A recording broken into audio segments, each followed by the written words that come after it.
Hello बच्चों, स्वागत है आप सबका स्टडी विथ पलिंदर सर में। तो चलिए शुरू करते हैं आज के वीडियो। आज के वीडियो में हम पढ़ने वाले हैं क्लास 9th का मैथ, ठीक है। और ये चैप्टर हमारा वास्तविक संख्या जो चल रहा था उसका प्रश्नावली 1 का सी में हम लोग 9 का बी नंबर प्रश्न देखेंगे। तो आइए प्रश्न देख लेते हैं हम लोग। तो देखिए इस प्रश्न में क्या बोल रहा है। ये है 9 का बी। 1/7 के दशमलव प्रसार के लिए की गई भाग प्रक्रिया पर के आधार पर 5/7 6/7 के दशमलव प्रसार क्या होंगे, ठीक है।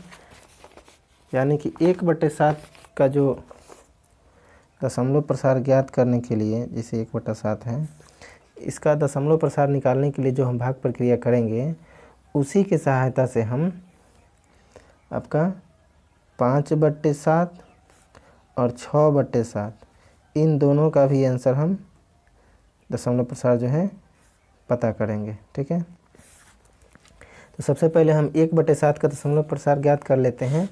तो उसके लिए हम लोग करेंगे भाग।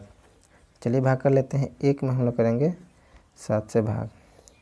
तो देखिए सबसे पहले तो इसका आंसर तभी आएगा जब 1 से शुरू हुआ है और 1 आएगा लास्ट में शेष, तब, ठीक है। यानी कि वहाँ से स्टॉप हो जाएगा।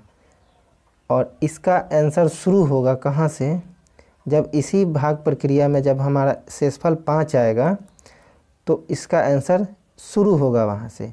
और फिर आगे बढ़ते बढ़ते जब फिर से एक बार 5 आएगा तो वहाँ पे इसके लिए ख़त्म हो जाएगा। मतलब वहाँ जहाँ से शुरू होगा और जहाँ फिर 5 आएगा वहाँ तक के इसका आंसर हो जाएगा। और फिर इसी के भाग प्रक्रिया में अगर हम जहाँ पे हम देखेंगे शेष 6 आ रहा है, वहाँ से इसके लिए यानी कि इसका उत्तर आंसर शुरू होगा और फिर से 6 आएगा, वहाँ तक इसका आंसर होगा। चलिए करेंगे। तो यहाँ पे आपको दिखेगा, सबसे पहले दशमलव लेंगे, यहाँ पे तो 0 लेंगे एक बार में। चलिए 3, फिर 0 आ जाएगा एक बार दशमलव लेने पर।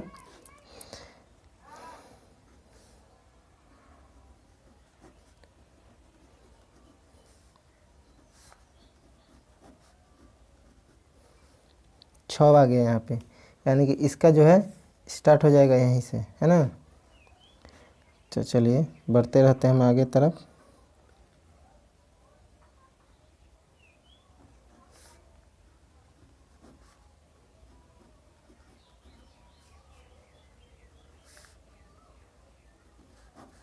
देखिए 5 आ गया, तो यानी कि इसका भी आंसर यहाँ से स्टार्ट हो गया, है ना। आगे तरफ बढ़ते चलिए।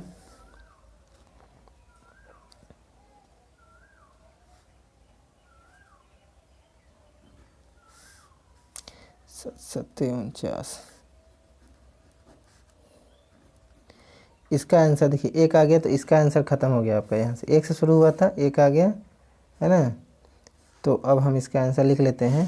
पहले दशमलव के आगे 0 अपने मन से डाल दिया जाता है। 0.142857 यहाँ से लेकर यहाँ तक, ठीक है। अब इसके आगे बढ़ते चलते हैं हम लोग। फिर से जब 6 आ जाएगा, क्योंकि यहाँ पे 6 आया था, आपको दिखा यहाँ पे शुरू हो गया था, फिर 6 आ जाएगा तो इसके लिए हमारा आंसर क्लियर हो जाएगा। और फिर यहाँ पे 5 आया है, देख रहे हैं, तो आगे फिर 5 आएगा तो इसका भी आंसर हमें इसी भाग प्रक्रिया में मिल जाएगा, ठीक है। तो चलिए आगे बढ़ जाते हैं हम लोग।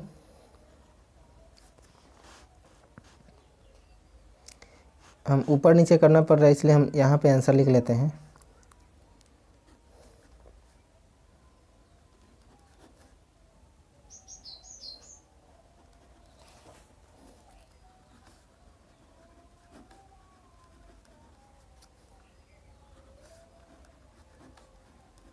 देखिए फिर से यहाँ पे 6 आ गया, यानी कि जहाँ से 6 से शुरू हुआ था इसका आंसर, उसके बाद यहाँ पे हम देख लेंगे ख़त्म कहाँ हो रहा है। तो देखिए यहाँ पे 6 आया था, तो 7 से भाग कर रहे थे हम लोग। 7 8 56, 8 से ले गए थे हम लोग, तो यहाँ से ले कर के और देखिए यहाँ 2 आया, यहाँ तक इसका आंसर हो जाएगा, ठीक है। यानी कि 0.857142 यहाँ से लेकर यहाँ तक इसमें रिपीट होगा, ठीक है। तो ये इसका आंसर मिल गया हमें। आगे बढ़ते हैं, फिर उसका भी आंसर मिल जाएगा 5/7 का।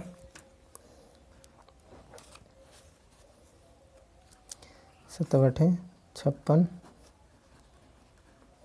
7 पचे 35, 5 आ गया। फिर देखिए यहाँ पे ख़त्म हो गया, ये जो है हमारा 5 वाला का यानी 5/7 का आंसर मिल गया। तो देखिए 5 का शुरू कहाँ से हुआ था ये हम देख लेते हैं एक बार। 5 यहाँ पे आया था तो हम कितना बार में ले गए थे, 7 7 49, 7 बार में यहाँ से, ठीक है। तो यहाँ से लेकर के और आपका यहाँ पे ख़त्म हो रहा है, ठीक है। तो इसका आंसर लिख लेते हैं हम लोग, 7 से शुरू हो रहा है इसका, तो 0.7 और इधर 1 4 2 8 5। तो यहाँ पे इसको हम लोग बिंदु यहाँ पे लगा लेंगे, यानी कि यहाँ से लेकर यहाँ तक का इसमें रिपीट होगा बार बार।